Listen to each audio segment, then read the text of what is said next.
व्याख्यामुद्रां जरसरसिजी पुस्तकं शङ्खचक्रे बिभ्रद्भिन्नस्फटिकरुचिरे पुण्डरीके निषण्णः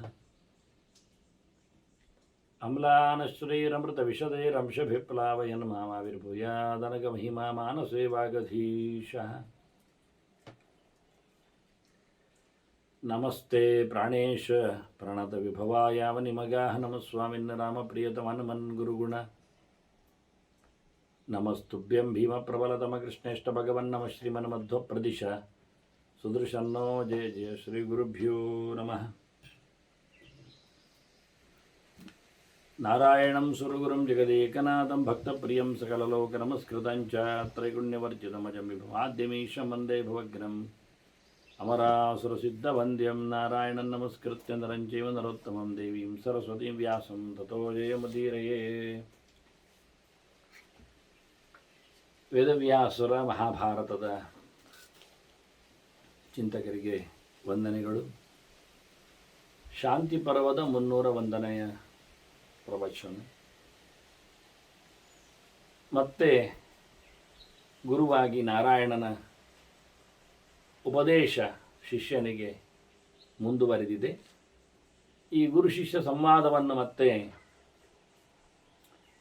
ಭೀಷ್ಮರು ಧರ್ಮರಾಜನಿಗೆ ತಿಳಿಸಿದ್ದಾರೆ. ಧರ್ಮಪುತ್ರನಾದ ಸ್ವಯಂಭೂ ಮನ್ವಂತರದ ನಾರಾಯಣ ಋಷಿಯೇ ಇಲ್ಲಿ ಮುಖ್ಯವಾಗಿ ಚಿಂತನೆಯನ್ನು ಕೊಡುವವನು ಎನ್ನುವುದಾಗಿ ಕೊನೆಯ ಸಂದರ್ಭದಲ್ಲಿ ಭೀಷ್ಮರು ತಿಳಿಸ್ತಾರೆ. ಅದು ನಾರಾಯಣನೇ ಇಲ್ಲಿ ಕೃಷ್ಣನಾದದ್ದು ಎನ್ನುವುದು ಬಹಳಷ್ಟು ಬಾರಿ ಎಲ್ಲರಿಗೂ, ದುರ್ಯೋಧನಾದಿಗಳಿಗೂ ತಿಳಿಯುವ ಸಂದರ್ಭಗಳಲ್ಲಿ ತಿಳುವಳಿಕೆ ಬಂದಿದೆ. ನರನಾರಾಯಣ ಯೋತೌ ತಾವೇವ ಅರ್ಜುನ ಕೇಶು ಎನ್ನುವುದಾಗಿ ಮಹಾಭಾರತದ್ದೇ ಮಾತು ಇದೆ. ಭೀಷ್ಮರ ಬಾಯಿಂದಲೇ ಅದು ಚಿಂತನೆಗೆ ಸಿಕ್ಕಿದೆ ಅನ್ನುವುದು ದೊಡ್ಡ ವಿಷಯವೇ. ಹಾಗಾಗಿ ಇದಕ್ಕೆ ಒಂದು ವಾರ್ಷ್ಣೇಯ ಅಧ್ಯಾತ್ಮ ಎನ್ನತಕ್ಕಂತಹ ಚಿಂತನೆ ಉಂಟು. ಈ ಶಬ್ದಕ್ಕೆ ಹೇಳುವ ಆರಂಭದಲ್ಲಿ ಅದನ್ನು ತಿಳಿಸಿಕೊಟ್ಟಿದ್ದಾರೆ. ವೃಷ್ಣಿ ವಂಶದಲ್ಲಿ ಬಂದಿರತಕ್ಕವನು ಕೃಷ್ಣನು ವಾರ್ಷ್ಣೇಯನಾಗ್ತಾನೆ.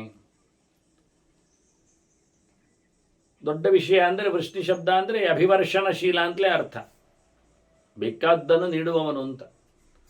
ಅದರಲ್ಲಿ ಅತ್ಯಂತ ಮುಖ್ಯವಾದದ್ದು ಮೋಕ್ಷ, ಅದನ್ನು ಕೊಡ್ತಾನೆ. ಮತ್ತಾರಿಗೂ ಅದನ್ನು ಕೊಡುವ ಯೋಗ್ಯತೆ ಇಲ್ಲ. ಎಲ್ಲರೂ ಸಂಸಾರದಲ್ಲಿ ಬದ್ಧರೇ ಆದ್ದರಿಂದ ಅದನ್ನು ನೀಡುವವನು ಭಗವಂತನೇ. ಆದ್ದರಿಂದ ಅಂತಹ ಒಂದು ಮೋಕ್ಷ ಚಿಂತನೆ, ಮೋಕ್ಷ ಧರ್ಮದಲ್ಲಿ ಮೋಕ್ಷದ ಚಿಂತನೆ, ಮೋಕ್ಷದ ಧರ್ಮಗಳು, ಸಾಧನೆಗಳ ಅನುಸಂಧಾನ, ಈ ಹಿನ್ನೆಲೆಯಲ್ಲಿ ಮತ್ತೆ ಕೆಲವು ಮಾತುಗಳು ಮನುಷ್ಯನಿಗೆ ಗುಣತ್ರಯಗಳ ಆವರಕ ಹೇಗಿದೆ ಎನ್ನುವುದಕ್ಕೊಂದು ಹೊರಗಿನಿಂದ ದೃಷ್ಟಾಂತ. ಪ್ರತಿಯೊಬ್ಬ ಮನುಷ್ಯ ಮೈಯಲ್ಲಿ 2 ಬಟ್ಟೆಯನ್ನು ಧರಿಸಿರಬೇಕು ಅಂತ ಕ್ರಮ. ಹೊದಿಕೆಯಾಗಿ ಒಂದು, ಉಡುಗೆಯಾಗಿ ಒಂದೊಂದು, ಅದಕ್ಕೆ ಉಡುಗೆ ತೊಡುಗೆ ಅಂತ ಹೇಳುವ ಕ್ರಮ. ಇನ್ನು ವಿಶೇಷ ಅಂದರೆ ರುಮಾಲು ಹಾಕೊಳ್ಳೋದು. ತಲೆಯ ರಕ್ಷಣೆಯಲ್ಲಿ ಮುಂಡಾಸು, ಅದು ಮಂಡೆಗೆ ಹಾಸು, ಅದು ಮಂಡಾಸು ಹೋಗಿ ಮುಂಡಾಸಾಗಿದೆ ಇರಲಿ. ಅದು 3 ಸುತ್ತು ಬರಲಿಕ್ಕೆ ಹೋಗಿ ಮುಂಡಾಸಾದ್ದೇನೋ, ಅಥವಾ 330 ಮೊಳ ಅಂತ ಆಗಲಿಕ್ಕೆ ಹೋಗಿ. ಇವತ್ತು ಕೆಲವು ಅಂತರಾಕ್ಷದ ಸಂದರ್ಭದಲ್ಲಿ ತಲೆಗೆ ಬಟ್ಟೆ ಹಾಕ್ಕೊಳ್ಳಿ ಅಂತ ಹೇಳುವ ಮೂಲಕ ಅದರ ಅನಿವಾರ್ಯತೆಯನ್ನು ತಿಳಿಸ್ತಾರೆ. ಹಾಗೆ ವಿವಾಹ ಸಂದರ್ಭಗಳಲ್ಲೆಲ್ಲ ತಲೆಗೆ ಮುಂಡಾಸು ಹಾಕೊಳ್ಳುವ ಹೆಚ್ಚೇನು ಪರ್ಯಾಯ ಶ್ರೀಕೃಷ್ಣ ಮಠದ ಪೂಜೆಯ ದೀಕ್ಷೆಯ ಹಿನ್ನೆಲೆಯಲ್ಲಿ ಶ್ರೀಪಾದರೆಲ್ಲ ಮೇನೆಯಲ್ಲಿ ಬರುವಾಗ, ಪಾಲಕಿಯಲ್ಲಿ ಬರುವಾಗ ಮುಂಡಾಸು ಕಟ್ಟಿಕೊಂಡು ಬರ್ತಾರೆ. ಹಾಗಾಗಿ ಇದೇನು ಹೇಳುತ್ತದೆ ಅಂದರೆ ಮೈಯಲ್ಲಿ 3 ಬಟ್ಟೆ ಬೇಕು ಅಂತ ಹೇಳುತ್ತದೆ. ಇನ್ನೂ ಒಂದು ವಿದ್ದರೆ ವಿಶೇಷವೇ, ಕರವಸ್ತ್ರ ಅಂತ ಮತ್ತೊಂದು, ಮೂಗುವರಿಸಲಿಕ್ಕಾದರೂ ಆಗ್ತದೆ ಇರಲಿ. 4 ಬಟ್ಟೆಯ ಒಂದು ಮೈಯಲ್ಲಿ ಇರಬೇಕಾದ್ದರ ಸಂಕೇತವಾಗಿ ಎಲ್ಲ ತೊರೆದವನಿಗೆ ಬಟ್ಟೆ ಇಲ್ಲದವನಿಗೇನು ಕೇಳಿದರೆ ಉಪವೀತ 4 ಇದ್ರೂ ಸಾಕಾಗ್ತದೆ ಅಂತ. ವಸ್ತ್ರಾಭಾವೇ ಚತುರ್ಥಕಂ ಹೇಳಿ ಮೈಯಲ್ಲಿ ಬಟ್ಟೆ ಇಲ್ಲದವನಿಗೆ 4 ಉಪವೀತ ಹಾಕೊಂಡ್ರೆ ಅವನ ಬಟ್ಟೆ ಇದ್ದಾಗೆ ಅನ್ನುವ ಚಿಂತನೆಯನ್ನು ಧರ್ಮಶಾಸ್ತ್ರಜ್ಞರು ತೋರಿಸಿಕೊಟ್ರು. ಇಲ್ಲಿಗ 3 ಬಟ್ಟೆಯ ಸಿಗ್ನಿಫಿಕೆನ್ಸ್ ಏನದು ಅದು ವಿವಾಹದಲ್ಲಿ ಲಾಜಹೋಮದಲ್ಲಿಯೂ ಆ ಹುಡುಗಿಯ ತಮ್ಮನಾಗುವ ಮತ್ತೆ ಅರಳು ಹಾಕುವಾಗ ತಲೆಗೆ ಬಟ್ಟೆಯನ್ನು ಕಟ್ಟಿಕೊಳ್ಳಬೇಕು ಎಂದು ಅವನಿಗೆ ಮುಂಡಾಸ ಹಾಕಿ ಈ ಎಲ್ಲ ಪ್ರಧಾನ ಕರ್ಮಗಳಲ್ಲೆಲ್ಲ ವಿಶೇಷವಾಗಿ ಮೂರರ ಕಥೆ ಇದೆ. ಇದನ್ನು ದೃಷ್ಟಾಂತವಾಗಿ ಇಟ್ಟುಕೊಂಡು ಮನುಷ್ಯನಲ್ಲಿ ಸತ್ವರಜಸ್ಸು ತಮಸ್ಸು ಮೂರು ಗುಣಗಳ ಆವರಕ ಇದೆ ಅಂತ ಹೇಳುತ್ತಾರೆ. ಉಷ್ಣೇಶಮಾನ್ಯತಾ ವಸ್ತ್ರೈ ತ್ರಿಭೀಭವತಿ ಸಮೃತಃ, ಮೂರು ಬಟ್ಟೆಯಿಂದ ಮನುಷ್ಯ ಸುತ್ತಾಕೊಂಡಿರುವಂತೆ ಸಮೃತೋಯಂ ತಥಾ ದೇಹಿ ಸತ್ವ ರಾಜಸ ತಮಸೈಹಿ. ಇದು ಬಿಡ್ಲಿಕ್ಕೆ ಬರುವುದಿಲ್ಲ, ಬಿಟ್ಟರೆ ಅದು ಯೋಗ್ಯವೂ ಅಲ್ಲ ಅಂತ. ಹೆಚ್ಚಿನವರಿಗೆಲ್ಲ ಈ ದೇಹದಲ್ಲಿ ಮೂರು ಸುತ್ತಿದ್ರೂ ಮುಖ್ಯವಾಗಿ ಅವನ ಗಮನ ಇದು ನನ್ನ ದೇಹ ಅಂತ. ನನ್ನ ದೇಹ ಅನ್ನುವುದರಲ್ಲಿ ಮೂರು ಅಭಿಪ್ರಾಯಗಳುಂಟು. ಇದು ನನ್ನದು ಅಂತ ಹೇಳಿಕೊಳ್ಳುವಾಗ ತಾಮಸವಾದಂತಹ ಅಭಿಮಾನ, ಅಹಂಕಾರ. ಈ ನನ್ನ ದೇಹದಿಂದ ನಾನು ಸಾಧನೆಗಳನ್ನು ಮಾಡಲಿಕ್ಕೆ ಬೇಕು ಅಂತ ಹೇಳಿಕೊಳ್ಳುವ ರಾಜಸವಾದ ಒಂದು ಬಗೆ. ಒಳ್ಳೆಯ ದೇಹವನ್ನಿಟ್ಟುಕೊಂಡು ಧರ್ಮಕರ್ಮ ಮಾಡಿ ದೇವರೆಡೆಗೆ ಸಾಗಬೇಕೆನ್ನತಕ್ಕಂಥ ಅಭಿಮಾನ ವಿಶೇಷ, ಅದು ಸಾತ್ವಿಕ. ಹೀಗೆ ಹೆಚ್ಚಾಗಿ ಎಲ್ಲರೂ ಸಹ ನನ್ನಗೇ ಉಂಟಲ್ಲ ದೇಹ ಅಂತ ಹೇಳಿಕೊಂಡು ಅದರ ಮೆರವಣಿಗೆಯಲ್ಲಿ, ಅದರ ವೈಭವದಲ್ಲಿ, ಅದರ ಸಾಕುವಿಕೆಯಲ್ಲಿ ತೊಡಗ್ತಾರಲ್ಲ, ಇದು ಅತ್ಯಂತ ದಡ್ಡತನ ಅಂತ. ಮಮ ಅಪಿಕಾಯ ಮಿತಿತ ತದಜ್ಞ ನಿತ್ಯ ಸಂವ್ರತಃ. ಇದರಿಂದಾಗಿ ಅವನಿಗೆ ಈ ದೇಹ ಬಿಡಲಿಕ್ಕೆ ಆಗುವುದಿಲ್ಲ. ಅಭಿಮಾನ ಹೆಚ್ಚಾದಾಗ ತಾನ್ ತಿತಿಕ್ಷಸ್ವ ಭಾರತ ಅಂತ ಕೃಷ್ಣ ಅದನ್ನೇ ಹೇಳಿ. ಅಭಿಮಾನ ತ್ಯಾಗವೇ ಮುಖ್ಯ ತ್ಯಾಗ. ಅಭಿಮಾನ ಬಿಡದಿದ್ರೆ ಅವನು ದುಃಖದಲ್ಲಿ ಮುಳುಗ್ತಾನೆ. ಬಹಳಷ್ಟು ಕಡೆಗಳಲ್ಲಿ ಅನಾಹುತಗಳು ನಡೆದಾಗ ಅಯ್ಯೋ ಅಯ್ಯೋ ಪಾಪ ಅನಿಸ್ತದೆ. ಆದರೆ ಅಂತಹ ಕಡೆಯಲ್ಲಿ ವ್ಯಕ್ತಿ ತನ್ನವನು ಹೋಗಿದ್ರೆ ಹೌದಾ ಏನಾಯ್ತು ಎಲ್ಲಿ ಆಯಿತು ಕೇಳ್ತಾರೆ. ಅಂದರೆ ಅಭಿಮಾನ ಉಂಟಲ್ಲಿ. ತನ್ನ ವ್ಯಕ್ತಿ ಅವನು ಒಬ್ಬ ಸುಟ್ಟದ್ದು ಬಿದ್ದದ್ದು ಆಗಿಬಿಟ್ರೆ, ಹೀಗೆ ಮಗು ನೀರಿಗೆ ಬಿಕ್ಕು ಅಂದ ತಕ್ಷಣ ಎಲ್ಲರೂ ಗಾಬರಿ ಆಗ್ತಾರೆ. ಏನಂತೆ ಮತ್ತೆ ಅದು ಅವರದ್ದೇ ಹೇಳಿದ ತಕ್ಷಣ ಅವರದ್ದ ನೆಮ್ಮದಿ, ಅದು ಅವರದ್ದಾದ್ರೂ ಮಗುವೇ ಅಲ್ಲ, ನೀರಿಗೆ ಬಿದ್ದದ್ದು ಹೌದೇ ಅಲ್ಲ. ಆದರೆ ಆ ಅಭಿಮಾನ, ಸ್ವಾಭಿಮಾನ, ಸ್ವತ್ವಾಭಿಮಾನ, ಸ್ವಾತ್ಮೀಯಾಭಿಮಾನ ಅದು ಬಹಳಷ್ಟು ಏನಿಲ್ಲದ ತಪ್ಪಲಿಯಾದ. ಅದು ಪಾಂಡುವೆ ಬೇಕಾದಷ್ಟು ಪೌರುಷದಿಂದ ಒಟ್ಟು ಮಾಡಿದ ಸಂಪತ್ತಿನಲ್ಲಿ ಧೃತರಾಷ್ಟ್ರ ಮೆರೆದಾಗ ಅವರ ಮಕ್ಕಳು ಬಹಳ ಕಷ್ಟದಲ್ಲಿದ್ದಾರೆ, ಇರಲಿ ಅವರಿಗೆ ಅವಕಾಶ ಕೊಡು ಅಂತ ಕೇಳಿಕೊಂಡ್ರೆ ತಂದೆ ಇಲ್ಲದವರು ನಿನ್ನನ್ನೇ ತಂದೆ ಅಂತ ಕರೆದು ಸ್ಥಾನಮಾನ ಕೊಡ್ತಾರೆ. ಹೇಳಿದರೆ ಹೌದು ಅಂತ ಹೇಳಿಕೊಂಡು ಧೃತರಾಷ್ಟ್ರ ಮತ್ತೆ ಹೇಳ್ತಾನೆ, ನನ್ನ ಮಗ ಅವನು ನನ್ನ ಮಗ ಅಲ್ವಾ, ನನ್ನ ದೇಹದಿಂದ ಬಂದದ್ದಲ್ವಾ ಅಂತ ಮತ್ತೆ ಪುನಃ ತನ್ನ ಅಭಿಮಾನಕ್ಕೆ ಜೋತು ಬಿದ್ದು ಪಾಂಡವರನ್ನು ದೂರ ಮಾಡಿಕೊಂಡು ಅನರ್ಥಕ್ಕೆ ಪಾತ್ರನಾದ. ದುರಭಿಮಾನಗಳು ಎಷ್ಟು ದೂರವಾಗಿ ಮನುಷ್ಯನನ್ನು ದುಃಖದ ರಾಶಿಯಲ್ಲಿ ಬೀಳಿಸ್ತದೆ ಎನ್ನುವುದು ಅರ್ಥ ಆಗಬೇಕು. ಈಗ ಅಭಿಮಾನದ ಬಗ್ಗೆ ದೇಹವನ್ನು ಚಿಂತನೆ ಮಾಡಿದವ ಮುಖ್ಯವಾಗಿ ನೋಡಬೇಕಾದ್ದು ನನ್ನ ದೇಹ ಅಂದಲ್ಲಿ ಇದು ನಾನು ಅಲ್ಲ, ಇದು ಮುಖ್ಯವಾಗಿರುವಂಥದ್ದು. ದೇಹ ಬೇರೆ ಜೀವ ಬೇರೆ ಎನ್ನುವುದನ್ನು ಗಟ್ಟಿ ಮಾಡಿಕೊಂಡು ಎಲ್ಲಿಯೋ ಏನಾದರೂ ಹೆಚ್ಚು ಕಡಿಮೆ ಅಂದರೆ ಅಯ್ಯೋ ನಾನೇ ಹಾಳಾದೆ, ನಾನೇ ಸತ್ತೆ, ನಾನೇ ಸೋತೆ ಅಂತ ಹೇಳಿಕೊಳ್ಳೋರವಷ್ಟಿಗೆ ಅದಲ್ಲವೇ ಅಲ್ಲ. ದೇಹಕ್ಕೆ ಆದದ್ದು ಗಾಬರಿ ಆಗುವ ಪ್ರಕರಣ ಇಲ್ಲ. ನನಗೆ ಜ್ವರ ಬಂದಿದೆ, ಅವನಿಗೆ ಜ್ವರ ಬರುವುದಿಲ್ಲ. ಜೀವನಿಗೆ ಜ್ವರ ಬರ್ತದ? ಜೀವನ ದೇಹಕ್ಕಲ್ವ. ಆದ್ರಿಂದಲೇ ಇವತ್ತು ನೋಡಿ ಆತ್ಮಹತ್ಯೆ ಅಂತ ಕರೀತಾನೆ. ಎಲ್ಲಿ ಆತ್ಮಕ್ಕೆ ಹತ್ಯೆ ಆಗಲಿಕ್ಕೆ ಬರ್ತದೆ? ಅಚ್ಚೇದ್ಯವೇ ಮದಾಖ್ಯೋಯ ಹೇಳಿದಾಗ ಆತ್ಮ ಅಂದರೆ ದೇಹ, ದೇಹವು ಜೀವಕ್ಕೂ ಸಮೀಕರಣ ಆಗಿಬಿಟ್ಟಿದೆ. ಅಂದ ಭೇದವಸ್ತು ಸ್ವಭೇದೇನ ಜಾನಾತಿ ಸ ಯದಾ ಪುಮಾನ್ ತದಾ ಪರಹ ಪರಾತ್ಮಾಸೌ ಭವತ್ಯೇವ ನಿರಂಜನ.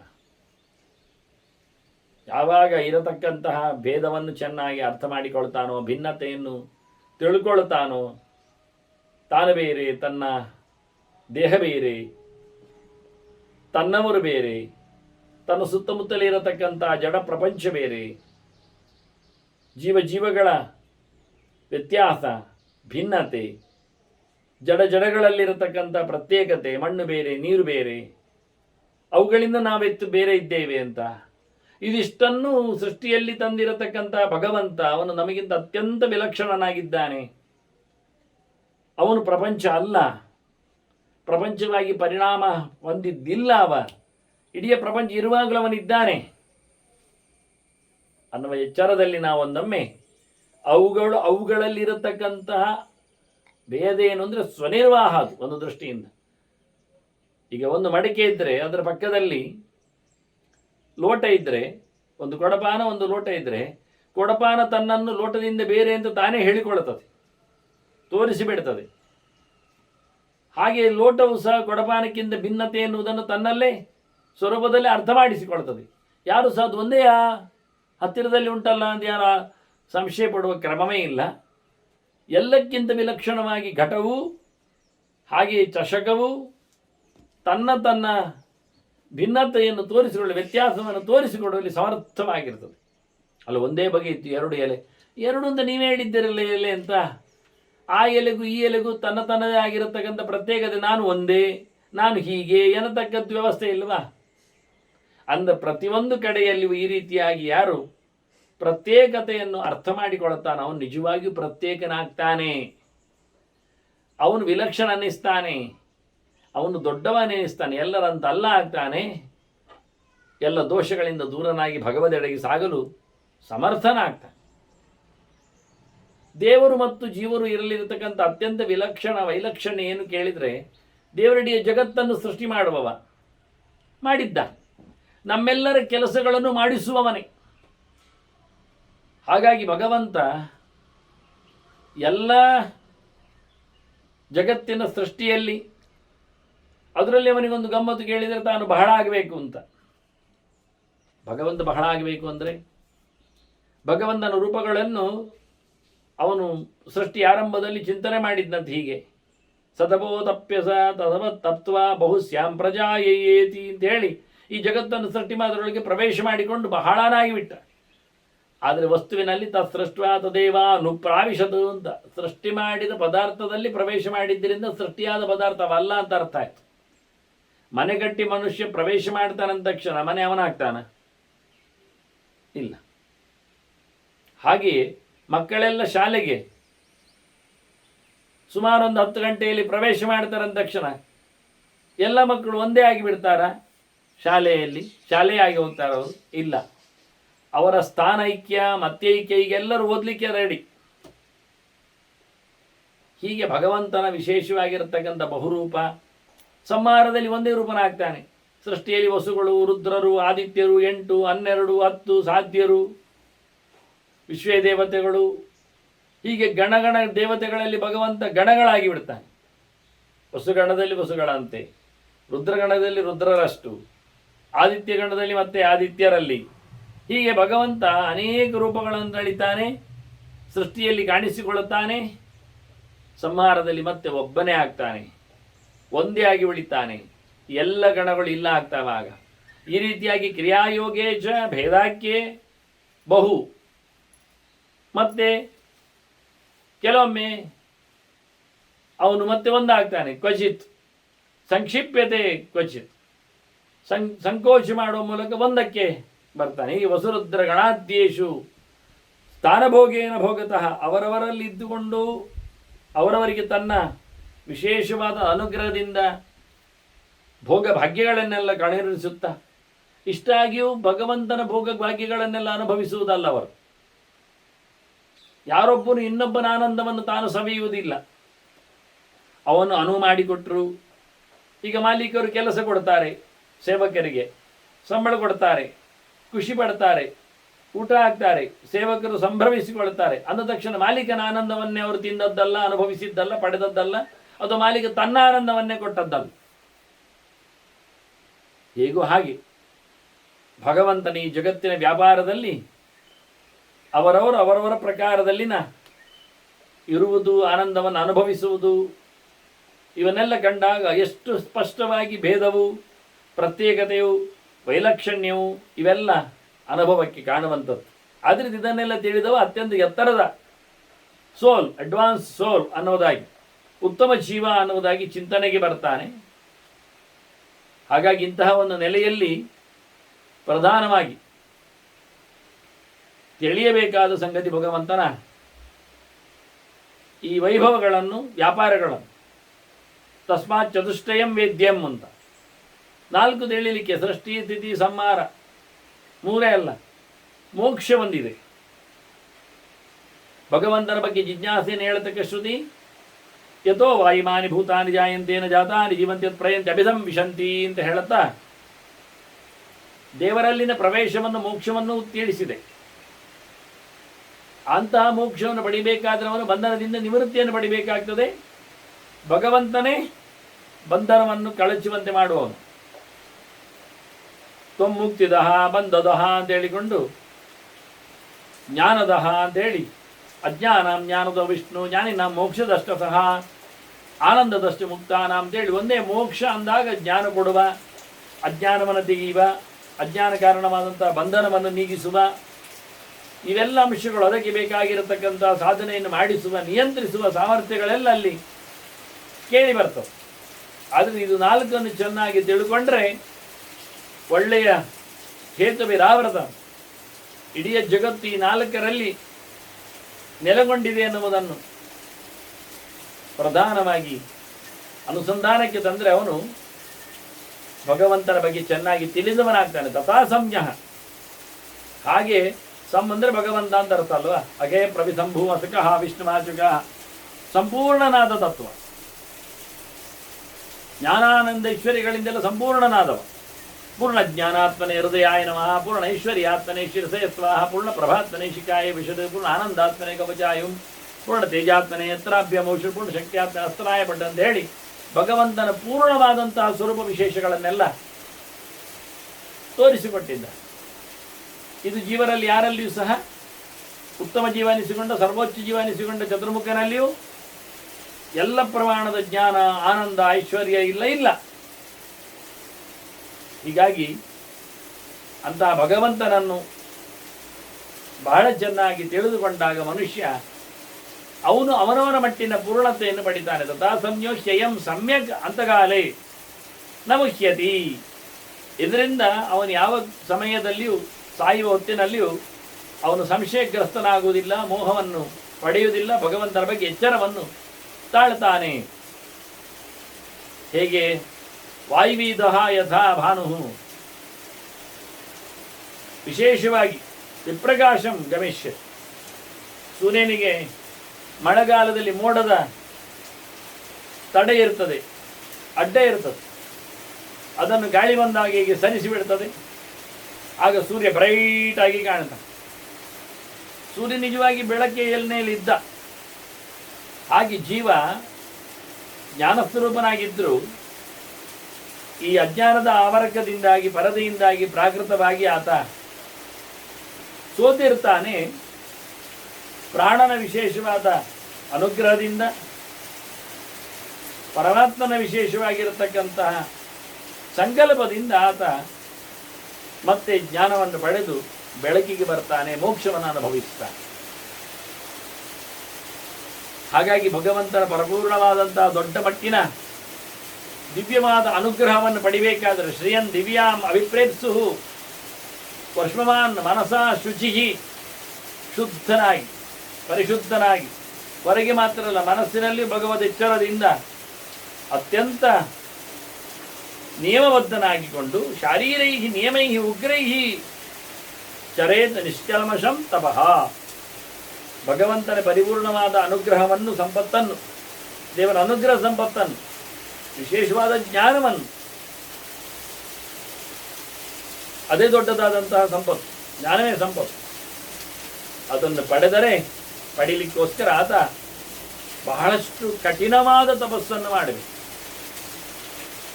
ಬಹಳ ಅದ್ದೂರಿಯಾದಂತಹ ದೇವರ ಸೇವೆಯನ್ನು, ಚಿಂತನೆಯನ್ನು ನಡೆಸಿಕೊಡ್ಬೇಕು ಅವನು. ಇಡೀ ಲೋಕವೇ ತಪಸ್ಸಿನಲ್ಲಿ ನಿಂತಿದೆ ಅಂತಾರೆ. ತ್ರೈಲೋಕ್ಯಂ ತಪಸಾವ್ಯಾಪ್ತಂ ಅಂತರ್ಭೂತೇನ ಭಾಸ್ವತ, ಜ್ಞಾನದಿಂದ ಸಹಕೃತವಾದ ತಪಸ್ಸು ಇದು. ಸುಮ್ಮನೆ ಕೈಕಾಲುಗಳನ್ನು ಮಡಚಿಕೊಂಡು, ಮೂಗು ಹಿಡಿದುಕೊಂಡು, ಯುದ್ಧ ಕ್ಷೇತ್ರಗಳಲ್ಲಿ ನೀರಲ್ಲಿ ಮುಳುಗಿ ಎದ್ದುಕೊಂಡು ಏನೋ ಒಂದು ಕೆಲವು ಜಪಗಳನ್ನು, ಮಣಿಸರಗಳನ್ನು ತಿರುಗಿಸುವುದರಲ್ಲಿ ಅಲ್ಲ ಅರ್ಥ. ಬಹಳಷ್ಟು ಭಗವಂತನ ಜ್ಞಾನವನ್ನು ಸಂಪಾದನೆ ಮಾಡಿಕೊಳ್ಳತಕ್ಕಂತಹ ತಪಸ್ಸು ಇದು. ಇಡೀ ಲೋಕಗಳಲ್ಲಿ ಹೀಗೆ ತಪಸ್ಸನ್ನು ಆಚರಿಸಿದ್ದಾರೆ ಜನರು. ತ್ರೈಲೋಕ್ಯ, ಮುಖ್ಯವಾಗಿ ತ್ರೈಲೋಕ್ಯಂ ತಪಸಾ ವ್ಯಾಪ್ತಂ. ಇಂತಹ ತಪಸ್ಸನ್ನು ಮಾಡಿಯೇ ಹಗಲು ರಾತ್ರಿಯ ದೇವತೆಗಳೆನಿಸಿದ ಚಂದ್ರ ಸೂರ್ಯರು ಬೆಳಗಿದ್ದು.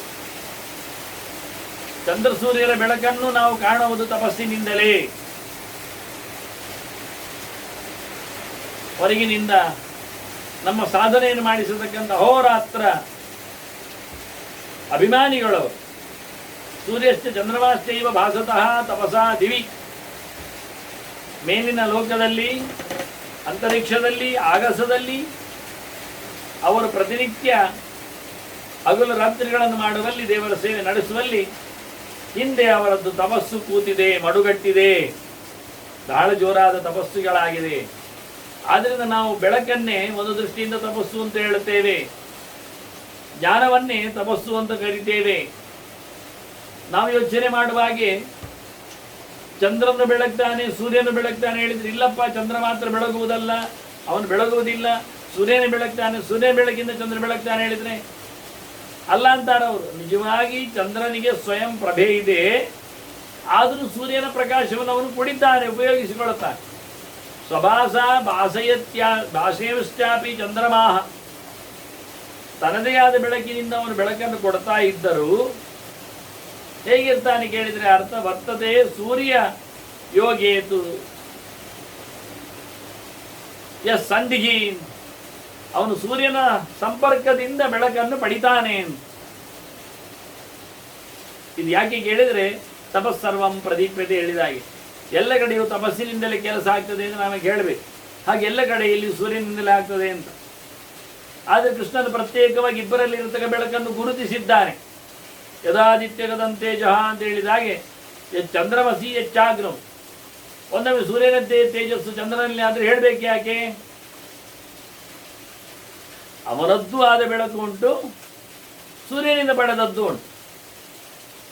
ಹಾಗಾಗಿ ಎಲ್ಲದರಲ್ಲಿಯೂ ಎಲ್ಲರೂ ಸಹ ತಪಸ್ಸಿನ ಪ್ರಭಾವದಿಂದಲೇ ಸಾಧನೆಯನ್ನು ಪಡೆದ ಮೇಲಕ್ಕೆ ಹೊರಟು. ಅದರಿಂದ ತಪಸ್ಸು ಅಂದರೆ ಪ್ರಕಾಶ ಅಂತ ಅರ್ಥ, ಪ್ರಕಾಶ ಅಂದರೆ ಜ್ಞಾನ ಅಂತ ಅರ್ಥ. ಇದನ್ನೇ ಸಂಪೂರ್ಣವಾಗಿ ಭಗವಂತನ ವಿಶೇಷವಾದ ಚಿಂತನೆ ಅಂತ ಹೇಳಿ ಅದನ್ನು ಸಂ ಅಂತಲೇ ಹೇಳ್ತಾರೆ. ಪ್ರಕಾಶ ತಪಸಃ ಜ್ಞಾನಂ ಲೋಕೆ ಸಂಶಬ್ದಿತಂ ಪರಹ ಪರಂ ಹೇಳಿ ವಿಶೇಷವಾಗಿ ಭಗವಂತನನ್ನು ಪಡೆಯುವ ಬಹಳ ದೊಡ್ಡದಾದ ಮಾರ್ಗ ಅದು ತಪಸ್ಸಿನ ಮಾರ್ಗ. ಈ ತಪಸ್ಸಿನಿಂದ ಏನಾಗ್ತದೆ ಹೇಳಿದ್ರೆ ರಜಸ್ತಮೋಗ್ನಂ ಯತ್ಕರ್ಮ ತಪಸಃ ತತ್ ಸಲಕ್ಷಣ. ತಪಸ್ಸು ಅಂದರೆ ಏನು ಅಂತ ಎನ್ನುವುದು ನಮಗೆ ಅರ್ಥ ಆಗಬೇಕಾದ್ರೆ ಸ್ವಭಾವಭೂತವಾದ ಧರ್ಮ ಏನು, ಲಕ್ಷಣ ಏನು, ಚಿಹ್ನೆ ಏನು, ಗುರುತೇನು ಅರ್ಥ ಮಾಡಿಕೊಳ್ಳಿಕ್ಕೆ ಏನಾಗ್ತದೆ ಕೇಳಿದರೆ ಯಾವುದರಿಂದಾಗಿ, ಯಾವುದರ ನಡತೆಯಿಂದಾಗಿ, ಯಾವುದನ್ನು ನಡೆಸಿಕೊಡುವುದರಿಂದ ನಮ್ಮಲ್ಲಿ ರಾಜಸ ತಾಮಸ ಭಾವಗಳು ಮತ್ತೆ ಬರುವುದಿಲ್ಲವೋ, ಇರುವುದಿಲ್ಲವೋ, ಹೋಗ್ತವೋ ಅಂಥದ್ದನ್ನು ತಪಸ್ಸು ಅಂತ ಕರೀತಾರೆ. ಶುದ್ಧವಾದ ಸಾತ್ವಿಕವಾದ ಅದು ಮನೋಧರ್ಮವುಳ್ಳದ್ದು. ಹೀಗಾಗಿ ದೇಹದಲ್ಲಿ, ಮಾತಿನಲ್ಲಿ, ಮನಸ್ಸಿನಲ್ಲಿಯೂ ರಾಜಸವಾದ ತಾಮಸವಾದ ಧರ್ಮಗಳಿಗೆ ಎಡೆ ಇಲ್ಲದಂತೆ ಈ ತಪಸ್ಸು ಕೆಲಸ ಮಾಡಿಸ್ತದೆ. ದೇಹದಲ್ಲಿನ ತಪಸ್ಸು ಅಂದರೆ ಬ್ರಹ್ಮಚರ್ಯ ಅಹಿಂಸಾ ಚ ಅಂತಾರೆ. ಶಾರೀರಂ ತಪೋಚ್ಯತೆ. ನಿರಂತರವಾಗಿ ಭಗವಂತನೆಡೆಗೆ ಸಾಗಲು ಬೇಕಾದ ಪ್ರಯತ್ನಕ್ಕೆ ದೇಹವನ್ನು ದುಡಿಸಿಕೊಳ್ಳು. ಬ್ರಹ್ಮಚರತ್ ದೇವರನ್ನು ಅನುಭವಿಸು, ಅವನ ಸೇವೆ ಮಾಡು, ಅವನನ್ನು ವೇದಮಂತ್ರಗಳಿಂದ ಚಿಂತನೆಗೈಯು. ಅದಕ್ಕಾಗಿ ಬ್ರಹ್ಮಜ್ಞಾನಿಗಳೆಡೆಗೆ ಸಾಗುವುದು, ಅಲ್ಲಿರುವುದು. ಇದರ ಒಟ್ಟಿಗೆ ದೈಹಿಕವಾಗಿ ಯಾರ ಮೇಲೆಯೂ ಅವನಿಗೆ ಕೋಪತಾಪಗಳು ಇಲ್ಲ, ಹಿಂಸೆ ಮಾಡುವುದಿಲ್ಲವ. ಆದ್ರಿಂದ ವಾಂಗ್ಮನೋ ನಿಯಮ ಸಮ್ಯಕ್ ಮಾನಸಂತಪ ಉಚ್ಯತೆ. ಮನಸ್ಸಿನ ತಪಸ್ಸು, ಮಾತಿನ ತಪಸ್ಸು ಅಂದರೆ ಕೃಷ್ಣನ ತ್ರೈವಿಧ್ಯವನ್ನು ಹೇಳ್ತಾನೆ. ತಪಸ್ಸಿನ ಮಾತು ಹೇಗಿರ್ತದೆ ಅಂತ ಇಲ್ಲಿ ಇದೆರಡನ್ನೇ ಉಲ್ಲೇಖ ಮಾಡ್ತಾರೆ. ಅಲ್ಲಿ ಬಹಳಷ್ಟು ಮಾತುಗಳೇ ಬರ್ತವೆ. ದೇಗರಂ ವಾಕ್ಯಂ ಸತ್ಯಂ ಪ್ರತಿ ಪ್ರಿಯೈತಂಚಯತಿ ಅಲ್ಲ. ಇಲ್ಲೇ ಹೇಳ್ತಾರೆ ಅಹಿಂಸೆ ಇರಬೇಕು, ಅಷ್ಟರಲ್ಲೆಲ್ಲ ಬಂತು. ಯಾರನ್ನು ಮಾತಿನಿಂದ ತೀವಿ ಅಂತಿಲ್ಲ, ತೊಂದರೆ ಆಗಿಸುವಂತಿಲ್ಲ. ಮತ್ತೆ ಬ್ರಹ್ಮಚರ್ಯ, ಮಾತಿನಲ್ಲಿ ದೇವರ ಸುದ್ದಿ ಇರಬೇಕು, ದೇವರೆಡೆಗೆ ಸಾಗಬೇಕು.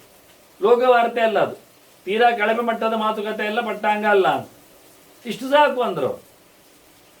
ಇನ್ನು ಮಾನಸ ತಪಸ್ಸು ಅಂದರೆ ಇಷ್ಟು ಇದುವೇ. ಬ್ರಹ್ಮಚರ್ಯ ಅಹಿಂಸಾಚ, ಮನಸ್ಸಿನಲ್ಲಿ ಯಾರ ಮೇಲೆಯೂ ರೇಗಲಿಕ್ಕಿಲ್ಲ, ದ್ವೇಷವನ್ನು ಇಡ್ಲಿಕ್ಕಿಲ್ಲ, ಮನಸ್ಸಿನಲ್ಲಿ ಭಗವಂತ ಬಿಟ್ಟು ಇನ್ಯಾವ ವಿಷಯದ ಬಗ್ಗೆ ಅವನು ಚರ್ವಣ ಮಾಡಲಿಕ್ಕಿಲ್ಲ, ಮೆಲುಕು ಹಾಕ್ಲಿಕ್ಕಿಲ್ಲ. ಮಾಮೂಲಿ ಬ್ರಹ್ಮಚರ್ಯ ಅಹಿಂಸಾಚ ಎನ್ನುವುದು ಬಹಳ ಸುಂದರವಾಗಿ 3 ಬಗೆಯ ತಪಸ್ಸನ್ನು ಸಹ ಅದು ಪೂರ್ಣ ಪ್ರಮಾಣದಲ್ಲಿ ಸೆರೆ ಹಿಡಿದಿದೆ. ಹೀಗಾಗಿ ಇಂಥ ತಪಸ್ಸು ದೇಹದಲ್ಲಿ ಮೈಗೂಡಬೇಕಾದ್ರೆ ಒಳ್ಳೆ ಊಟ ಮಾಡಬೇಕು. ಒಳ್ಳೆ ಊಟ ಅಂದರೆ ಗಡ್ದು ಊಟ ಅಲ್ಲ, ಶುದ್ಧವಾದ ಊಟ. ಅದು ಹೇಗಿರಬೇಕು ಅಂದರೆ ವಿಧಿಜ್ಞೇಭ್ಯ ದ್ವಿಜಾದಿಭ್ಯ ಗ್ರಾಹ್ಯಮನ್ನಂ ವಿಶಿಷ್ಯತೆ. ಇಂತಹ ಸಂದರ್ಭದಲ್ಲಿ ಯಾವ ಊಟ ಬೇಕು, ಯಾವ ಅನ್ನ ಬೇಕು, ಯಾವ ಪದಾರ್ಥತೆ ಬೇಕು ಅಂದರೆ ಮುಖ್ಯವಾಗಿ ಮಾಡು ಬಿಡು ಅಂತ ಶಾಸ್ತ್ರದಲ್ಲಿ ಹೇಳಿದ್ದನ್ನು ಚೆನ್ನಾಗಿ ಅರಿತವನಲ್ಲಿ ಬರಬೇಕು ನಾವು. ಇಲ್ಲಾದ ಪ್ರಯೋಜನ ಇಲ್ಲ. ಅರಿತವನಿದ್ರೂ ಸಾಲದಷ್ಟೇ. ಅರಿತವನು ಯಾರಾದರೂ ಓದಿಕೊಂಡಿದ್ದರೆ ಅವನು ಒಳ್ಳೆಯ ಸಂಸ್ಕಾರವಂತನಾಗಿರಬೇಕು. ವೇದವನ್ನು ಅರಿತವನು ವೇದವನ್ನು ಉಪಯೋಗಿಸಿಕೊಳ್ಳುವವನು ಬೇಕು. ನಮಗೆ ಪ್ರಯೋಗದಲ್ಲಿ ಅದರ ನಿಷ್ಣಾತಿ ಇರುವವನು ಬೇಕು. ಅಂತಹ ಜನರಿಂದ ಬಹಳ ಚೆನ್ನಾಗಿ ಆಹಾರವನ್ನು ಸೇವನೆ ಮಾಡಲಿಕ್ಕೆ. ಆಹಾರಂ ಯಾಕೆ ಇದರಿಂದ ಏನಾಗುತ್ತೆ ಕೇಳಿದರೆ, ಆಹಾರವನ್ನು ಸ್ವೀಕಾರ ಮಾಡುವುದರಿಂದ ಆಹಾರ ನಿಯಮೇನಾಸ್ಯ ಪಾತ್ಮ ಶಾಮ್ಯತೆ ರಾಜಸಃ ಅಂತ.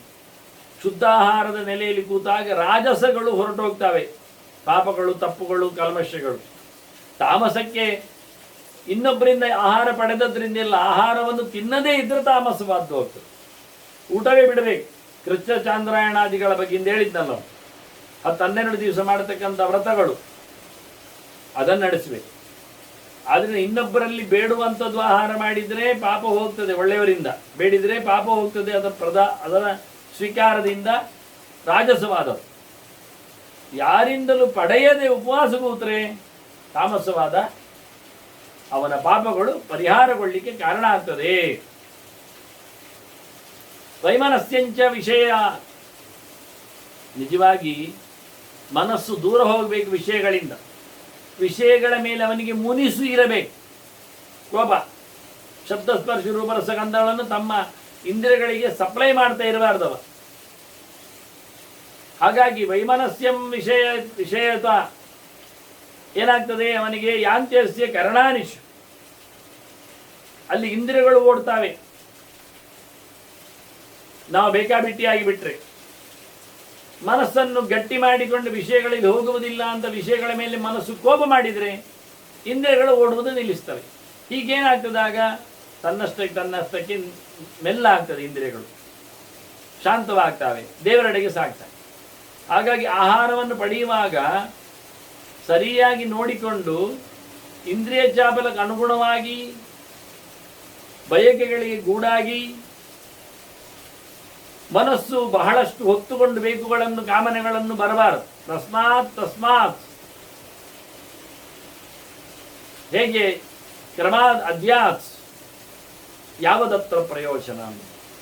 ಎಷ್ಟು ನನಗೆ ದೇಹಯಾತ್ರೆಗೆ, ಧರ್ಮ ಮಾಡಲಿಕ್ಕೆ, ಶರೀರ ಯಾತ್ರೆಗೆ ಅನುಕೂಲ ಆಗುತ್ತೋ ಅಷ್ಟನ್ನು ಮಾತ್ರ ತಮ್ಮ ಆದಧ್ಯಾತ್ ಸ್ವೀಕಾರ ಮಾಡಬೇಕು, ತಗೊಳ್ಬೇಕು, ಇಟ್ಕೊಳ್ಬೇಕು. ಯಾವುದೇ ವಿಷಯಗಳನ್ನು ಇಂದ್ರಿಯಗಳಿಂದ ಸ್ವೀಕರಿಸುವಾಗ ಅದರಲ್ಲಿ ಎಷ್ಟು ಪ್ರಯೋಜನ ಉಂಟು ಚೆನ್ನಾಗಿ ನೋಡಿಕೊಂಡು, ಊಟ ಮಾತ್ರ ಅಂತಲ್ಲ, ಕಣ್ಣಿಗೂ ಕಿವಿಗೂ ಎಲ್ಲದಕ್ಕೂ ಕೊನೆಗಂತೂ ಹಾಗೆ ಆಗಬೇಕು. ಏನು, ಎಲ್ಲವನ್ನು ಪರಿತ್ಯಾಗ ಮಾಡಬೇಕು ಅವನು ಕೊನೆಯ ಕಾಲದಲ್ಲಿ. ಅಂತಕಾಲೇ ಬಲೋತ್ಕರ್ಷಾತ್ ಶನೈ ಕುರ್ಯಾತ್ ಅನಾತುರಃ. ರೋಗ ರುಜಿನಗಳೆಲ್ಲ ಇದ್ದರೆ, ಪೀಡೆಗಳಿಂದ ಪೀಡಿತನಾಗಿದ್ದರೆ ಇಂತಹ ಸಾಹಸಕ್ಕೆ ಕೈ ಹಾಕಬಾರ್ದು, ಅವನು ಯೋಗಕ್ಕೆ ಹೋಗಬಾರ್ದು. ಯುಕ್ತೇನ ಮನಸಾ ಕುರ್ಯಾತ್ ಅಂತ ಹೇಳಿಕೊಂಡು, ಯುಕ್ತೇನ ಮನಸಾ ಜ್ಞಾನಂ ಯದುಪಬದ್ಧತೆ ಏವಂ, ಈ ರೀತಿಯಾಗಿ ಅವನು ಯೋಗಾಭ್ಯಾಸರತನಾದರೆ ಕೊನೆಯ ಹೊತ್ತಿನಲ್ಲಿ ಶರೀರದ ಸೌಖ್ಯ ಇದ್ದರೆ ಚೆನ್ನಾಗಿ ಜ್ಞಾನವನ್ನು ಪಡೀಲಿಕ್ಕೆ ಸಮರ್ಥನಾಗ್ತಾನೆ. ಜ್ಞಾನದ ಸಂಪಾದನೆಗಾಗಿ ಅವನು ಕೊನೆಯ ಹೊತ್ತಿನಲ್ಲಿ ಟ್ರೈ ಮಾಡಬೇಕು. ಆಗ ಅವನ ದೇಹದಿಂದ ಶುದ್ಧ ಕರ್ಮಗಳಾಗಲಿಕ್ಕೆ ಹೋಗಿ ರಾಜಸ ಭಾವಗಳೆಲ್ಲ ಹೋಗ್ತವೆ. ರಜೋ ವರ್ಜ್ಯ ಹ್ಯಯಂ ದೇಹಿ ದೇಹವಾನ್ ಶಬ್ದವಾನ್ ಚರೇತ್. ಶಬ್ದ ಹೋಗುವಾಗ ನಮಗೆ ಗೊತ್ತಾಗ್ತದ, ವಿದ್ಯುತ್ ತರಂಗಗಳಂತೆ ಅಲೆ ಅಲೆಯಾಗಿ ಹಾಗೆ ಯಾರಿಗೂ ಏನು ಗೊತ್ತಾಗದಾಗೆ ಬದುಕಬೇಕು. ಅವನು ದೇಹವನ್ನು ಮಾತ್ರ ಯಾತ್ರೆಯಲ್ಲಿ ತಂದಿರಬೇಕು. ಮತ್ತೆ ಕೆಲಸ ಮಾಡುವಾಗಲೂ ಕಾರ್ಯ ಅವ್ಯಾಹತ ಮತಿ, ಕೆಲಸ ಮಾಡಿಕೊಳ್ಳುವಲ್ಲಿಯೂ ಯಾವತ್ತೂ ಸಹ ಸೋಲುವ ಬುದ್ಧಿಯವನಾಗಬಾರದು. ತಪ್ಪು ಗ್ರಹಿಕೆಗಳನ್ನು ನಡೆಸಿಕೊಳ್ಳಬಾರದು. ವೈರಾಗ್ಯ ಪ್ರಕೃತೌ ಸ್ಥಿತ, ಲೋಕದಲ್ಲಿ ವೈರಾಗ್ಯದಲ್ಲಿ ಇರಬೇಕು. ಅವನು ಬಿಟ್ಟುಕೊಟ್ಟಿರಬೇಕು, ಒತ್ತುಕೊಂಡಿರುವುದಲ್ಲ, ಟಚ್ಚಲ್ಲಿ ಇರಬಾರದು. ಇದೇ ಜಗತ್ತಿನಲ್ಲಿ ಇದ್ದಾನೆ, ಆದರೂ ಇರುವಂತೆ ಇಲ್ಲದಂತೆ ಇದ್ದಾನೆ. ಯಾವತ್ತಿನವರಿಗೆ ಆ ದೇಹಾದ ಪ್ರಮಾಮಾಚ ದೇಹಾಂತಾತ್ ವಿಪ್ರಮುಚ್ಯ, ಕೊನೆಯ ತನ್ನ ದೇಹವನ್ನು ಬೀಳುವವರೆಗೂ ಸಹ ಅವನು ದೇಹದ ಮೇಲಿನ ಮಮತೆ ಇಲ್ಲದೆ, ಎಲ್ಲಿಯೂ ತಪ್ಪು ಎಸಗದೆ, ಪ್ರಮಾದ ತೋರಿಸದೆ, ಅಜಾಗ್ರತೆಯಿಂದ ಆಗಿ ಹೋಯಿತು ಅಂತ ಆಗಿಸಿಕೊಳ್ಳದೆ ಎಚ್ಚರದಲ್ಲಿ ಆತ ನೆಲೆಗೊಂಡರೆ ಖಂಡಿತವಾಗಿಯೂ ಮೋಕ್ಷವನ್ನು ಪಡಿತಾನೆ, ಸುಖವನ್ನು ಅನುಭವಿಸ್ತಾನೆ, ಇಲ್ಲಿಂದ ಬಿಡುಗಡೆಯನ್ನು ಹೊಂದುತ್ತಾನೆ. ಹೇತಿಯುಕ್ತ ಸದಾ ಸರ್ಗ ಭೂತಾನಾಂ ಪ್ರಳಯಸ್ತತ, ಪ್ರತಿಯೊಬ್ಬರ ಸೃಷ್ಟಿ ಸಂಹಾರ ಅದಕ್ಕೊಂದು ಕಾರಣ ಉಂಟು. ಅವರದ್ದೇ ಕರ್ಮ ಕಾರಣ, ಅವರದ್ದೇ ಸ್ವಭಾವ ಕಾರಣ. ಸಾಪೇಕ್ಷತ್ವ ಅಂತ ಹೇಳಿದಾಗೆ ಇಲ್ಲಿ ಸೃಷ್ಟಿ ಬರಲಿಕ್ಕೆ ದೇವರು ತಂದಿದ್ದಾನೆ ಅಂತ ದೇವರ ಮೇಲೆ ಹೇಳಲಿಕ್ಕಲ್ಲ, ಸಂಹಾರ ಮಾಡಿದ ದೇವರು ಮುಗಿಸಿದ್ದ ಅಂತ ಹೇಳುವುದಲ್ಲ. ದೇವರು ಯಾಕೆ ಸೃಷ್ಟಿಯಲ್ಲಿ ತಂದ, ದೇವರು ಯಾಕೆ ಮುಗಿಸಿಬಿಟ್ಟ, ನಮ್ಮ ಕರ್ಮಕ್ಕೆ ಅನುಗುಣವಾದ ಫಲದಿಂದ ಅಂತ ಅರ್ಥ. ಆದ್ದರಿಂದ ದೇವರಿಗೇನು ಯಾವುದೂ ಇಲ್ಲ. ದೇವರು ನೋಡುವಂಥದ್ದು ನಮ್ಮ ಕರ್ಮ ಏನಿದೆ, ಅದಕ್ಕೆ ಅನುಗುಣವಾಗಿ ಅವನಿಗೆ ಸೃಷ್ಟಿ, ಅದಕ್ಕೆ ಅನುಗುಣವಾಗಿ ಅವನ ಲಯ, ಅದಕ್ಕೆ ಅನುಗುಣವಾಗಿ ಅವನಿಗೆ ಸ್ಥಿತಿ ವ್ಯವಸ್ಥೆ. ಯಾವ ಪ್ರಕಾರದಲ್ಲಿ ಕರ್ಮ ಇದೆಯೋ, ಸಾತ್ವಿಕವೋ ರಾಜಸವೋ ತಾಮಸವೋ ನೋಡಿಕೊಂಡು ಎಷ್ಟರ ಮಟ್ಟಿಗೆ ಮಾಡಿದ್ದಾನೆ ಅಂತ ತಿಳ್ಕೊಂಡು ಅದಕ್ಕೆ ಅನುಗುಣವಾದ ಫಲವನ್ನು ಫಲಮತ ಉಪಪತ್ತೇ, ದೇವರದನ್ನು ಅವನಿಗೆ ಅನುಭವಿಸುವಂತೆ ಮಾಡ್ತಾನೆ. ಯಾವಾಗ ಭಗವಂತನಲ್ಲಿ ಇಡೀ ಜಗತ್ತನ್ನು ತಾನು ಕಾಣುತ್ತಾನೆ, ಇಡೀ ವ್ಯಾಪಾರಗಳು ಭಗವಂತನದ್ದು ಅಂತ ಅನಿಸಿಕೊಳ್ತಾನೆ, ಆವತ್ತವನಿಗೆ ಭಗವದೆಚ್ಚರದಿಂದ ಆನಂದವು ಪಡೀಲಿಕ್ಕೆ ಆಗ್ತದೆ ಅಂತ. ಪರಪ್ರತ್ಯಯ ಸರ್ಗೇತು ನಿಯಮಾತ್ ನಾತಿವರ್ತತೆ, ಅವನಾಗ ಭಗವಂತನ ಸಂಕಲ್ಪಗಳನ್ನೆಲ್ಲ ದಾಟುವುದಿಲ್ಲ, ಯಾವುದನ್ನು ಬೈದುಕೊಳ್ಳುವುದಿಲ್ಲ, ಯಾವುದಕ್ಕಾಗಿ ಅಪಾಪಿಸುವುದೂ ಇಲ್ಲ. ಎಲ್ಲವೂ ತನ್ನ ಯೋಗ್ಯತೆಯಿಂದ ಭಗವಂತನಿಂದಾಗಿ ಅನುಗ್ರಹದಲ್ಲಿ ಸಿಗ್ತಾ ಇದೆ ಅನ್ನತಕ್ಕ ಎಚ್ಚರದಲ್ಲಿ ನಡಿಬೇಕಾದ ತನ್ನ ಕೆಲಸ ಅಂತೇಳಿ ಪ್ರಯತ್ನವನ್ನು ಪರಿಪೂರ್ಣ ಮಾಡ್ತಾ, ಯೋಗ್ಯತೆ ಅಭಿವ್ಯಕ್ತಿಗೆ ಭಗವಂತ ಕಾರಣ ಇದ್ದಾನೆ ಅಂತ ಅವನ ನಂಬಿಕೆಯಲ್ಲಿ ಅವನ ಪರಿಪೂರ್ಣವಾದ ಅನುಗ್ರಹ ವಿಶೇಷದಲ್ಲಿ ಮುಂದುವರಿತಾನು.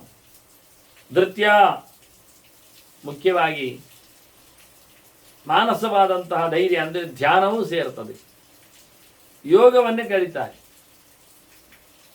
ದ್ವಿತ್ಯ ದೇಹಾನ್ನ ಧಾರೆಯಂತಹ ಬುದ್ಧಿಯ ಸಂಕ್ಷಿಪ್ತ ಚೇತಸಃ, ಬುದ್ಧಿಯಲ್ಲಿ ಎಲ್ಲವನ್ನು ಕಂಪ್ಲೀಟ್ ಕಮ್ಮಿ ಮಾಡಿಕೊಂಡು ಸಂಕ್ಷಿಪ್ತ ಚೇತಸಃ, ಭಗವಂತನಲ್ಲಿಯೇ ಮನಸ್ಸನ್ನು ಹಾಕಿದವರಾಗಿ ಅಲ್ಲಿ ನ್ಯಾಸವನ್ನು ಹಾಕಿಬಿಟ್ಟು ಗಟ್ಟಿಮುಟ್ಟಾಗ ಧೈರ್ಯದಿಂದ ದೇಹವನ್ನು ಹೊತ್ತುಕೊಂಡು ಸ್ಥಾನೇಭ್ಯ ಧ್ವಂಸಮಾನಾಶ್ಚ, ವಾಸ್ತವವಾಗಿ ಏನು ಹೆಚ್ಚು ಕಡಿಮೆ ಆದರೂ ದೇಹವನ್ನೇ ಅವರು ಬಿಟ್ಟುಕೊಂಡು ಹೋದರೂ ಅವರೇನು ಸೋಲುವುದಿಲ್ಲ, ಭಗವಂತನನ್ನೇ ಅಲ್ಲಿ ಚಿಂತನೆ ಮಾಡ್ತಾರೆ. ಸ್ವಗೃತ್ಯಾನ್ ಸಮಪಾಸತೆ, ತಮ್ಮನ್ನು ತಂದಿರತಕ್ಕಂಥ ಭಗವಂತನನ್ನು, ಮುಖ್ಯವಾಗಿ ತಮ್ಮದೇ ಆಗಿರತಕ್ಕ ಸಾಧನೆಯ ಸೌಲಭ್ಯಗಳನ್ನೆಲ್ಲ ಅನುಸಂಧಾನಕ್ಕೆ ತರ್ತಾರೆ.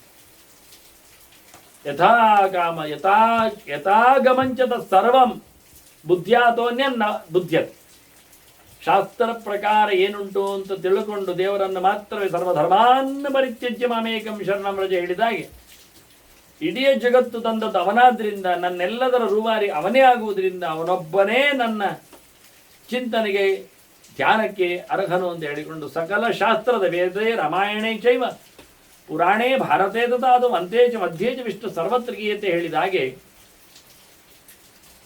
ಎಲ್ಲ ಶಾಸ್ತ್ರಗಳು ಒಕ್ಕರಳವಾದಲ್ಲಿ ದೇವರನ್ನು ಹೇಳಿದಂತೆ ತಾನೂ ತಿಳಿದುಕೊಂಡು ಮತ್ಯಾವುದನ್ನು ಯಾರನ್ನು ಲೆಕ್ಕಿಸದೆ ಯೋಚನೆಗೆ ತಾರದೆ ತಲೆಯೊಳಗೆ ಹಾಕಿಕೊಳ್ಳದೆ ದೇಹಾಂತಂ ಕಶ್ಚಿತ್ ಅನವಾಸ್ತೆ, ಕೊನೆಯ ಗಳಿಗೆವರೆಗೆ ಕಾಯ್ತಾನೆ, ಕೊನೆಯ ದೇಹದವರೆಗೂ ಕೆಲಸ ಮಾಡುತ್ತಾನೆ. ಭಾವಿತಾತ್ಮ ನಿರಾಶ್ರಯ, ಬೇರೆ ದೇವತೆಗಳ ಆಶ್ರಯವನ್ನು ಒಪ್ಪಿಕೊಳ್ಳದೆ, ಅಂಟಿಸಿಕೊಳ್ಳದೆ, ಆತುಕೊಳ್ಳದೆ ಅಂತರ್ಯಾಮಿಯಾದ ಪರಮಾತ್ಮನಲ್ಲೇ ತನ್ನ ಪರಿಪೂರ್ಣವಾದ ಭಕ್ತಿಯನ್ನು ಸಮರ್ಪಿಸಿಕೊಂಡು, ಭಾಗವೋ ಭಕ್ತಿ ಅಂತ ಅರ್ಥ, ಭಗವಂತನ ಸೇವೆಯಲ್ಲಿ ಭಗವಂತನ ಎತ್ತರತನವನ್ನು ಅರ್ಥ ಮಾಡಿಕೊಂಡು ತನ್ನೊಳಗೆ ಭಗವಂತನನ್ನು ಚೆನ್ನಾಗಿ ಚಿಂತನೆ ಮಾಡುವವ ಅವನು ಬಹಳ ಆರಾಮವಾಗಿಯೇ ಕೊನೆಯ ದೇಹವನ್ನು ಸವೆಸ್ತಾನೆ, ದೇಹದ ಕೊನೆಯಲ್ಲಿ ಭಗವಂತನೆಡೆಗೆ ಸಾಗ್ತಾನೆ ಎನ್ನುವ ಪರಮೋಚ್ಚವಾದಂತಹ ಮೋಕ್ಷದ ಅನೇಕ ಧರ್ಮಗಳ ಚಿಂತನೆಗಳನ್ನು ಇನ್ನೂ ಕೆಲವು ಮಾತುಗಳು ಉಲ್ಲೇಖ ಮಾಡಲಿಕ್ಕೆ ಉಂಟವರು. ಹಾಗಾಗಿ ಅಂತಹ ಚಿಂತನೆ ಬಹಳಷ್ಟು ದೊಡ್ಡ ಮಟ್ಟಿನಲ್ಲಿ, ಒಂದು ದೃಷ್ಟಿಯಿಂದ ಶಾಂತಿ ಪರ್ವ ಅರ್ಧದಷ್ಟು ಸುಮಾರಾಗಿ, ಅಂದರೆ ಉಪದೇಶದ ಭಾಗ, ಧರ್ಮರಾಜನಿಗೆ ಭೀಷ್ಮರು ಹೇಳುವ ನಾನು ಕೊನೆಯ ಹಂತದಲ್ಲಿ ಉಳಿಸಿಕೊಂಡಿರತಕ್ಕ ಭಾಗದಲ್ಲಿ ಸುಮಾರಾಗಿ ಅರ್ಧ ಮುಗಿದಾಗಿ, ಇನ್ನೂ ಅರ್ಧ ನಾವು ಶಾಂತಿ ಪರ್ವದ ಮೋಕ್ಷ ಧರ್ಮದ ಚಿಂತನೆಯನ್ನು ಮಾಡಲಿದೆ. ಅಂದರೆ ಸುಮಾರಾಗಿ ಇನ್ನೂ ಒಂದು 200 ಪ್ರವಚನ ಶಾಂತಿ ಪರ್ವದ್ದೇ ಕೇಳಬೇಕು ನಾವು. ಅದರ ಆಚೆಗೆ ಅನುಶಾಸನ ಪರ್ವ ಇದೆ, ಅದು ಮತ್ತೊಂದಿಷ್ಟು ಬಾಕಿ ಇದ್ದಷ್ಟು ಸುಮಾರೊಂದು ಮತ್ತೊಂದು 200 ಎಪಿಸೋಡ್ ಆಗುವ ಹಾಗೆ. ಹಾಗಾಗಿ 100 ಗಟ್ಟಲೆ 100 ಗಟ್ಟಲೆ ಅಧ್ಯಾಯಗಳ ವ್ಯಾಪ್ತಿಯಲ್ಲಿ ಬೆಳೆದ ಶಾಂತಿ ಪರ್ವದ ಅನೇಕ, ಅಂದರೆ ನಮಗೆ ಕೆಲವೊಮ್ಮೆ ಹೇಗೆ ರಾಜಧರ್ಮ ಕೇಳುವಾಗ ಒಂದೇ ನಮನಿ ಕಾಣ್ತಿತ್ತು ರಾಜರ ವಿಷಯದಲ್ಲಿ, ಅದರ ಬೇರೆ ಬೇರೆ ಬಗೆಯಿಂದ ಅದರ ಆಯಾಮಗಳಿಂದ ನೋಡಲಿಕ್ಕಿತ್ತು. ಅದರಂತೆ ಮೋಕ್ಷ ಧರ್ಮದಲ್ಲಿ ಒಂದೇ ಪ್ರಕಾರ ಕೇಳಿದರೂ ಬೇರೆ ಬೇರೆ ಜನರಿಂದ ಬೇರೆ ಬೇರೆ ರೀತಿಯ ಸಂವಾದಗಳು, ಇನ್ನು ಮುಂದೆಯೂ ಕೆಲವು ಸಂವಾದಗಳು ಬರ್ತವೆ ರಾಜರದ್ದು. ಹಾಗೆ ಇವರೆಲ್ಲರ ಸಂವಾದಗಳಲ್ಲಿ ತಿಳಿಯುವ ಕತೆ, ಯಾವ ನೆಲೆಯಲ್ಲಿ ನಾವು ನಮ್ಮನ್ನು ಕೊನೆಗೊಳಿಸಿಕೊಂಡು ದೇವರೆಡೆಗೆ ಸಾಗಿಸುವ ಪ್ರಯತ್ನದಲ್ಲಿ ಎಂತಹ ಪರಮೋಚ್ಚವಾದ ಜ್ಞಾನ, ಅದು ಹೇಳಿದರು ಮತ್ತಷ್ಟದು ಪರಿಪೂರ್ಣವಾದ ನಮ್ಮನ್ನು ಉಪದೇಶದಲ್ಲಿ ತೊಡಗಿಸುವ ಗೆರೆ ಅಂತ ಅರ್ಥ ಮಾಡಿಕೊಂಡಾಗ ನಾವು ಖಂಡಿತವಾಗಿಯೂ ಅದನ್ನು ಆಸ್ವಾದಿಸಲು ಆಗ್ತದೆ ಅಂತ ಹೇಳುವ ನೆಲೆಯಲ್ಲಿ ಮತ್ತೆ ಉಳಿದ ಚಿಂತನೆಗಾಗಿ ಇನ್ನೊಮ್ಮೆ ಸೇರುವ ವಂದನೆಗಳೊಂದಿಗೆ ಶ್ರೀ ಕೃಷ್ಣಾರ್ಪಣ. ನಾರಾಯಣ ನಾರಾಯಣ ನಾರಾಯಣ.